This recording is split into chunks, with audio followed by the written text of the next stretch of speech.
สบายดีข้าพเจ้าท้าวบุญมีพันธมิไสย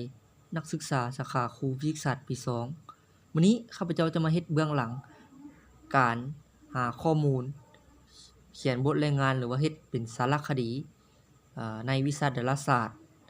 ซึ่งข้าพเจ้าจะมาสอนวิธีการซอกหาข้อมูลและการตัดวิดีโอเพื่อเอาไปลงอยู่ใน YouTube หรือว่าอัปลงอยู่ YouTube เนาะซึ่งในการซอกหาข้อมูลของข้าพเจ้าจะอาศัยเอาเวลาว่าง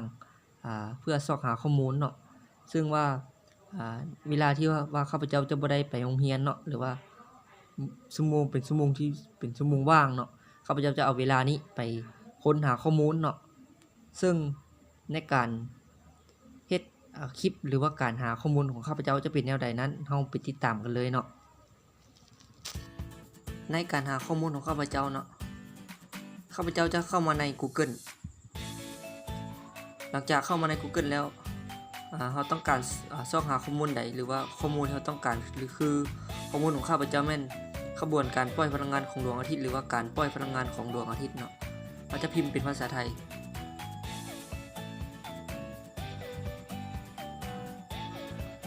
การปล่อยพลังงานดวงอาทิตย์เนาะในนี้มันจะมีหลายลิงก์เนาะหรือว่าหลายอันเนาะ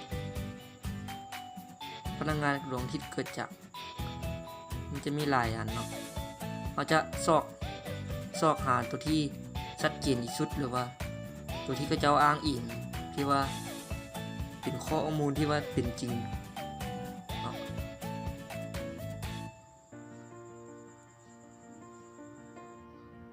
เมื่อเราเข้ามาในหัวข้อแล้วเนาะเราจะมาอ่านเบิ่งหัวข้อหรือว่ามาอ่านเบิ่งในของมันถ้าว่ามันกงกับ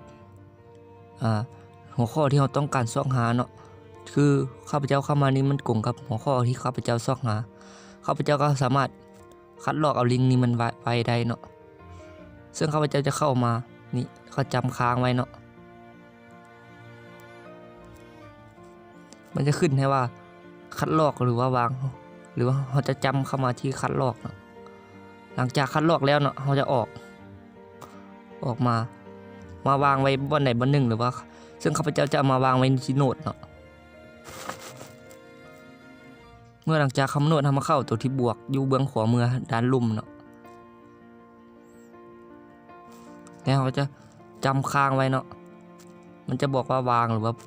ปอดอัตโนมัติเราจะจำใช้ว่าวางอันนี้มันจะขึ้นที่ว่าลิงก์เขาสามารถลิงก์ที่เราคัดลอกออกมาแล้ววางสำเร็จเนาะถ้าว่าบัดนี้เขาต้องการว่าลิงก์ที่เราบันทึกเอาไว้ในโน้ตนั้นมันเป็นลิงก์ก่อนบ่สามารถเข้าไปเบิ่งได้แนวใดเนาะเราเข้ามาที่โน้ตเนาะมาที่โน้ตจากนั้นเราเข้ามาที่ว่าลิงก์ที่ตัวที่เราบันทึกไว้โน้ตนั้นเนาะเมื่อเข้าไปแล้วเขาจะมาจำใช้ตัวสีฟ้าหนังสือสีฟ้าหรือว่าลิงก์ตัวนี้เนาะจะจำเข้ามามันจะขึ้นอยู่เบื้องลุ่มเนาะเปิดเนาะหรือว่าคัดลอกเขาจะเข้ามาเปิดนี่เนาะนี่เนาะเขาหลังจากเขาเปิดมันจะเข้ามาเป็นแนวนี้เนาะ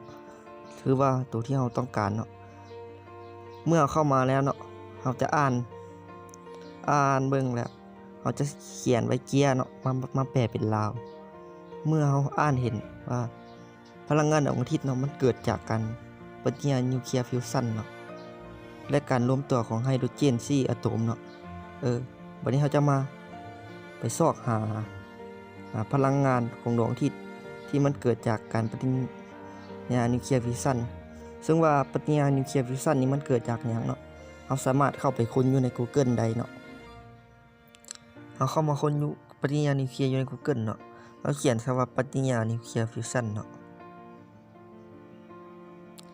มันจะขึ้นมาหน้าต่างแนวนี้หรือว่ามันจะขึ้นมาหลายลิงก์หรือว่าหลายข้อมูลหรือว่าหลายหัวข้อเนาะมันจะมาซอกตัวที่ว่ามันชัดเจนเนาะหรือว่ามันกงกับหัวข้อของเราหรือมันถูกต้องเนาะตัวนี้คือพลังงานฟิวชั่นเนาะอยู่ในแกนกลางของดวงอาทิตย์เนาะนี่เนาะเข้าไปเขาอ่านเบิ่งว่าเขายังบ่แน่ใจเขาอยากไปเบิ่งหัวข้อตัวอื่นเนาะสามารถเข้าไปเบิ่งได้เนาะ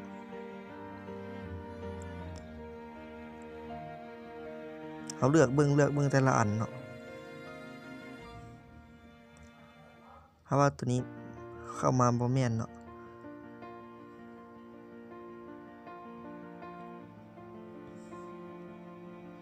เข้ามาปฏิกิริยานิวเคลียร์ฟิวชั่นเนาะเข้ามาอันนี้มันปฏิกิริยานิวเคลียร์ซื่อเนาะมันบ่กลมกับหัวข้อที่เราต้องการเนาะก็จะออก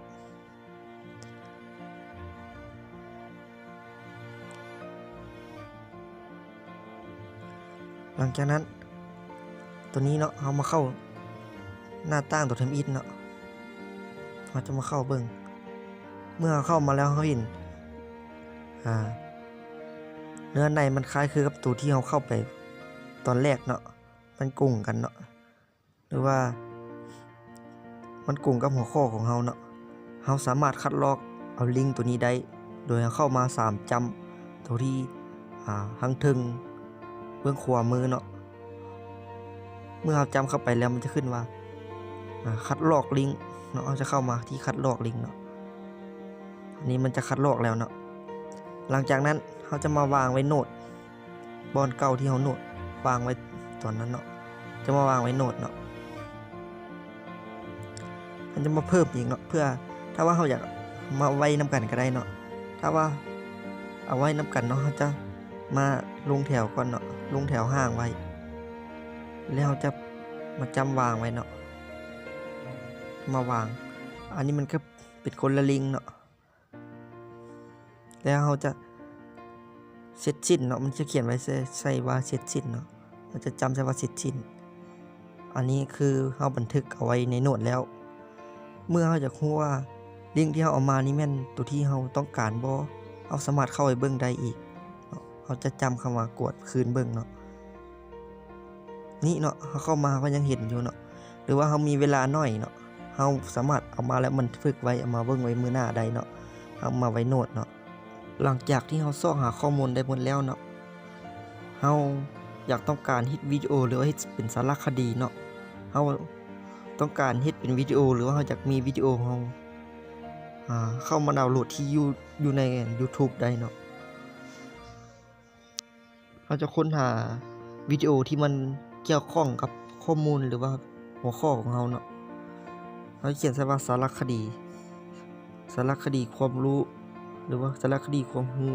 เรื่องดวงอาทิตย์เป็นภาษาไทยเนาะจะเข้าไปเนาะเป็นสารคดีความรู้เรื่องดวงอาทิตย์เนาะจะเข้ามานี้เนาะ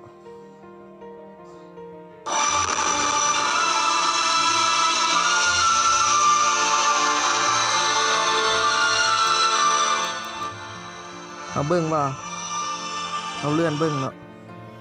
และรังสีแกมมาดวงอาทิตย์คือแหล่งพลังงานอันล้ำค่าถ้าว่าวิดีโอนี้เนาะมันกลุ่มกับหัวข้อที่เราต้องการซอกหาหรือว่ามันกลุ่มกับวิดีโอที่เราต้องการที่ว่าจะไปเฮ็ดเป็นวิดีโอหั่นเนาะเราสามารถดาวน์โหลดเอาได้เนาะซึ่งเราจะเข้ามาที่ว่าแชร์เนาะเบื้องลุ่มของวิดีโอเนาะเข้าไปแชร์เดี๋ยวมันจะมีหลายอันเนาะแชร์ไปหลายอันเนาะซึ่งเขาจะมาเข้าที่ว่าดาวน์โหลดด้วยSnaptube เนาะของเราเนาะ Snaptube ตัวนี้ซึ่งว่า Snaptube ตัวนี้เขาจึงต้องได้ดาวน์โหลดมาก่อนเนาะซึ่งว่าจะไปดาวน์โหลดที่อยู่ใน Google เนาะเขาจะต้องได้ดาวน์โหลดตัวนี้มาก่อนเนาะถ้าว่าเขาต้องการดาวน์โหลดเขาจะเข้ามาจำ Snaptube นี่เนาะหลังจากเขาจำมันจะขึ้นมาถ้ารอหรือว่าถ้าน้อยนึงเนาะมันจะขึ้นมาแนวนี้มันจะเขียนคำว่าดาวน์โหลดวิดีโอเป็นมิวสิกหรือว่าเป็นเพลงหรือว่าเป็นวิดีโอเนาะถ้าเราต้องการดาวน์โหลดเป็นวิดีโอเนาะเราจะเข้ามาที่ว่าตัวลุ่มนี้เนาะมันจะเขียนว่าวิดีโอมันจะวิดีโอ360นี่ความสัดของมันเนาะเราจะโหลดเท่าใดเราก็จำเข้าไปเนาะเมื่อต้องการดาวน์โหลดเนาะเมื่อเราจำเนาะส่วนเราจำเนาะแล้วมันจะเขียนคำว่าดาวน์โหลดเขาจะดาวน์โหลดเนาะอันมันจะขึ้นดาวน์โหลดให้เราแล้วเนาะจะรอท่าหน่อยนึงประมาณ5นาทีเนาะเมื่อหลังจากที่ว่าเรารอไปประมาณ5นาทีแล้วเนาะมันดาวน์โหลดเสร็จแล้วเนาะหรือว่ามันดาวน์โหลดสำเร็จเนาะมันจะเข้ามาอยู่ในวิดีโอของเรานี้เนาะมันจะเข้ามาอยู่ในนี่แหละเนาะแต่ แต่ว่าวิดีโอของข้าพเจ้าดาวน์โหลดมันยังดาวน์โหลดบ่แล้วเนาะถ้าว่ามันดาวน์โหลดแล้วมันจะมาอยู่ในนี้เนาะอันนี้คือขั้นตอนการดาวน์โหลดวิดีโอเนาะจากที่เราส่องหาข้อมูลได้แล้วเนาะหลังจากที่เราส่องหาข้อมูลและดาวน์โหลดวิดีโอมาเพื่อจะมาตัดเป็นวิดีโอสารคดีหรือว่าเขาจะมาพากย์เสียงเนาะเขาจะมาเข้าไปในค่ายมาสเตอร์เนาะซึ่งว่าค่ายมาสเตอร์นี้จะเป็นโปรแกรมตัดต่อวิดีโอหรือว่าอัดเสียงของเราเข้าไปก็ได้เนาะซึ่งว่าโปรแกรมค่ายมาสเตอร์นี้เขาสามารถไปดาวน์โหลดอยู่ในPlay Store ได้เนาะซึ่งจะเป็นแนวใดนั้นเราไปเรียนรู้นำกันเนาะเราจะเข้ามาค่ายมาสเตอร์อันนี้มันขึ้นกับสัญญาณอินเทอร์เน็ตของเราเนาะ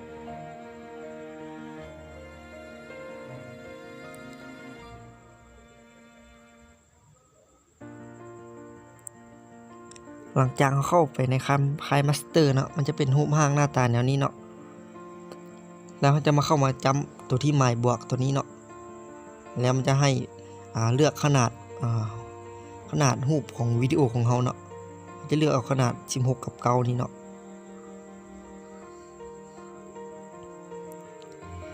หลังจากเข้ามาแล้วเนาะเขาจะมาเข้าเลือกมีเดียเพื่อเลือกเอาวิดีโอจะมาตัดแต่งตัดต่อเนาะสมมุติเราเลือกวิดีโอตัวนี้เนาะเพื่อจะมาตัดต่อเนาะ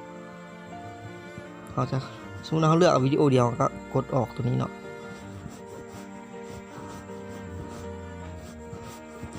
กดเลือกเนาะ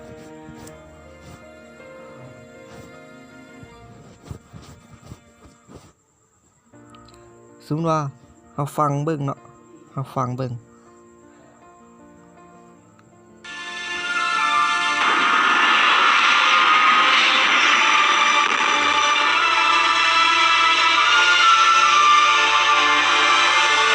หลังจากเราฟังเบิ่งแล้วเนาะเราบ่มักเสียงดนตรีหรือว่าเสียงพากย์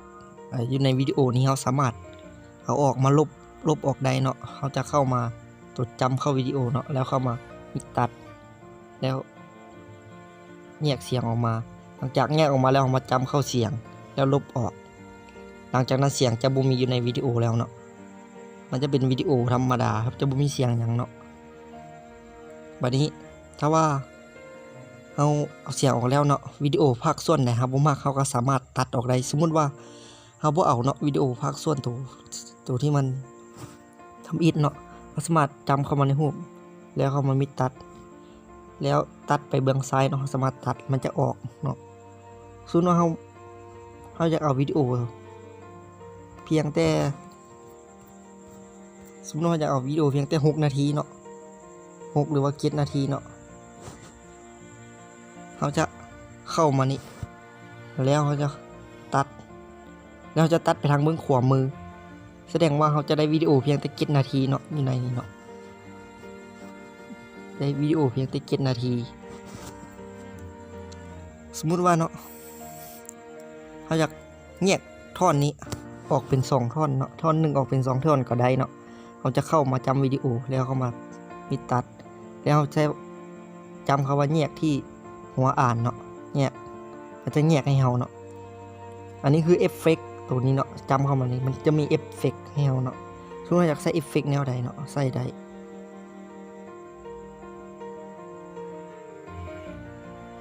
เนาะสมมุติว่าใส่หัวข้อตัวทำอิฐนี่เขาก็สามารถใส่ได้เนาะสมมุติเราใส่หัวข้อตัวนี้เนาะเขาจะเข้ามาตัวนี้เนาะเข้ามาเอฟเฟกต์ตัวนี้สมมุติว่าอยากเขียนใช่ว่าสารคดีเนาะสารคดี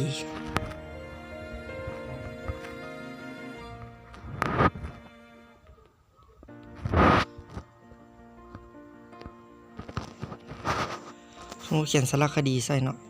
เราบ่ต้องการเอาสีขาวก็ได้เราเอาสีฟ้าสมมุติเอาสีฟ้าเนาะได้ขึ้นสีฟ้าให้เราเนาะสารคดี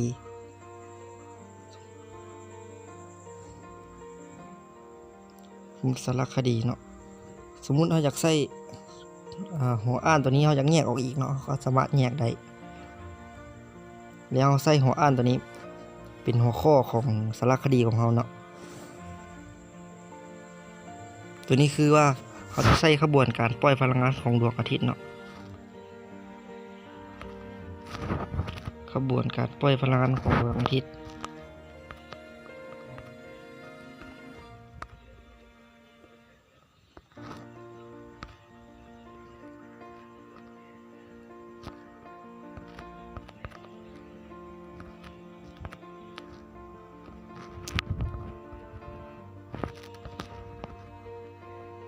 เนาะแล้วเขาตกลงเนาะมันจะขึ้นมาขบวนการพมันจะมากวดวิดีโอเนาะมันจะขึ้นสารคดีนี่เนาะ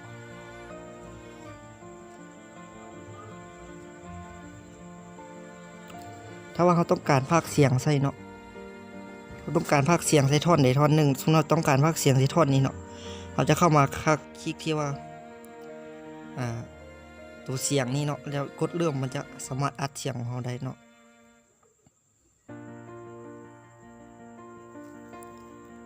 มันจะสมมติเราอัดเนาะขบวนการปล่อยพลังงานของดวงอาทิตย์เนาะฟังเบิ่งเนาะขบวนการปล่อยพลังงานของดวงอาทิตย์เนาะมันจะเป็นเสียงของเราที่ว่าเราอัดเนาะซึ่งเราบ่ต้องบ่เอาเสียงนี่เขาก็จะมาลบออกเสียงเขาได้เนาะจะลบออกนี่เขาก็สามารถลบได้วันนี้วิดีโอของเราเนาะเขาอยากเอาเสียงเพลงประกอบเนาะเขาสามารถเลือกเอาได้ที่เสียงเพลงตัวนี้เนาะแล้วเขามาเข้าเลือกตัวทำอิฐเนาะเราจะฟังเบิ่งเนาะ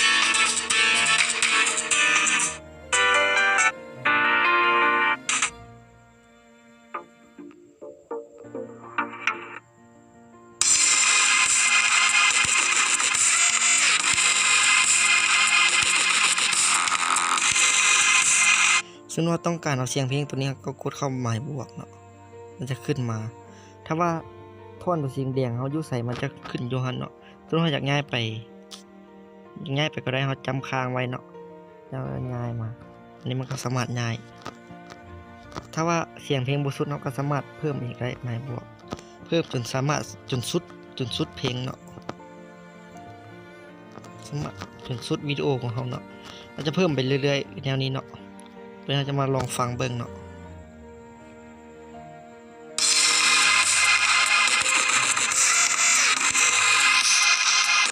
สมมติว่าเสียงดนตรีเขาแห้งเกินไปเขาสามารถพอนลงได้เนาะโดยเรากดเข้าเพลงแล้วกดเข้าตรงนี้เนาะสามารถพอนลงหรือว่าเร่งขึ้นให้มันแห้งกว่าเก่าก็ได้เนาะเอาพอนลงขนาดอยู่29หรือว่า28เนาะมาลองฟังเบิ่งเนาะ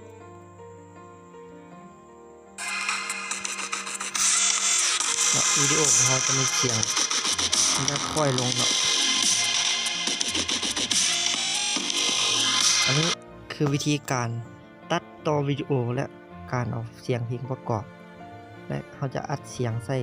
เฮ็ดเป็นสารคดีเนาะนี่คือวิธีการของข้าพเจ้าเฮ็ดเนาะหลังจากที่ว่าเราเฮ็ดวิดีโอแล้วหรือว่าสำเร็จเนาะเราสามารถโหลดเอาไปไว้ในโทรศัพท์ได้เนาะหรือว่าโหลดเข้าไปในเครื่องได้โดยเข้ามา3จำเบื้องซ้ายมือเนาะกดเข้ามาแล้วมันจะขึ้นหน้าต่างนี้เราจะกดexport นี่เนาะนี่เราไม่ต้องสนใจกับมันเนาะกดข้ามไปนี่คือขั้นตอนการดาวน์โหลดเข้าในเครื่องของเราเนาะหลังจากที่ว่ารอการดาวน์โหลด5นาทีนี่เราจะปะไว้แนวนี้เลยเนาะถ้าประมาณ5หรือว่า10นาทีเนาะอันนี้เนาะถ้าเราต้องการ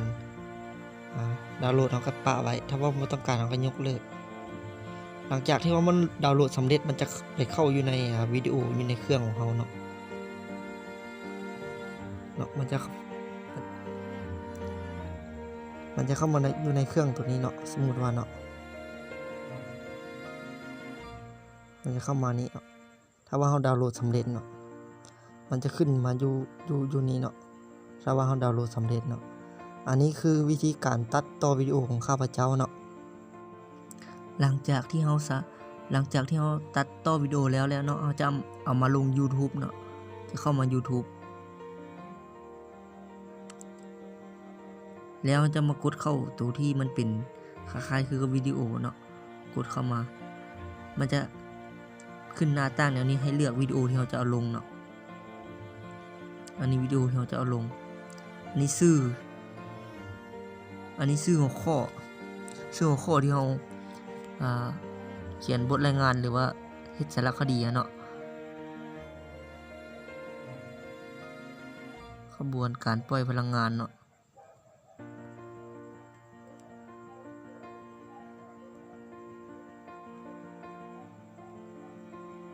ขบวนการปล่อยพลังงานเนาะอันนี้คือคำอธิบายที่เราเว้าในสารคดีหรือว่าชื่อผู้สอนหรือว่าชื่อผู้นำเสนอเนาะอันนี้ซึ่งสอนโดยอาจารย์บาวีเนาะตรงนี้เนาะสอนโดย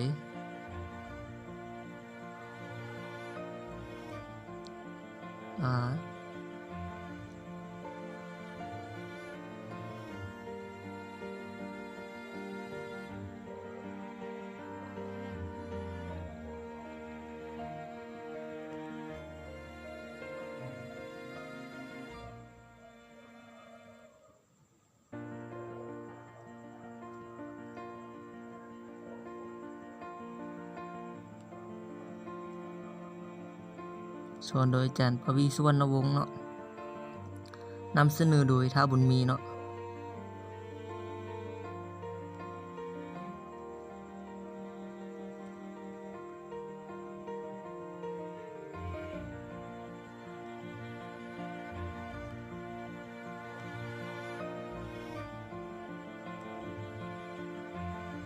ท้าบุญมีพันธะมีไซ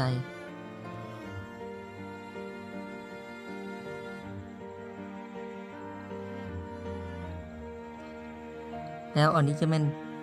เนื้อในที่เราเว้าอยู่ในสารคดีเนาะซึ่งว่าเนื้อในเนาะเขาจะก๊อปเอาอยู่ในเวิร์ดที่เขาเขียนเป็นบทรายงานเนาะแล้วเขาจะมาส่งเข้าในMessenger หมู่หรือว่า Messenger คู่ก็ได้เนาะซึ่ง Messenger ไผก็ได้เนาะที่คนที่เรารู้จักเนาะสมมุติว่าเราส่งเข้ามานี้เนาะสมมุติเราเอาตัวนี้สมมุติว่าเราส่งเนื้อในตัวนี้มาเนาะจะกดจำค้างไว้เนาะแล้วมาคัดลอกแล้วสามารถวางอยู่นี่ได้เนาะ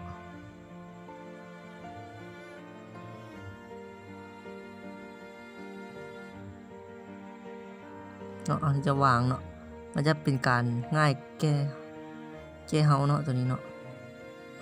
อันนี้สมมุติว่าเฮาเขียนเนื้อในแล้วบทแล้วเนาะสมมุติเขาจะเอาลงเนาะเขาจะมากดลูกศรข้างเบื้องขวามือเบื้องถึงเนาะกดเนาะอันนี้มันจะลงเนาะรอท่าประมาณ5 นาทีเนาะตัวนี้เนาะมันก็สามารถเอาลงได้เนาะ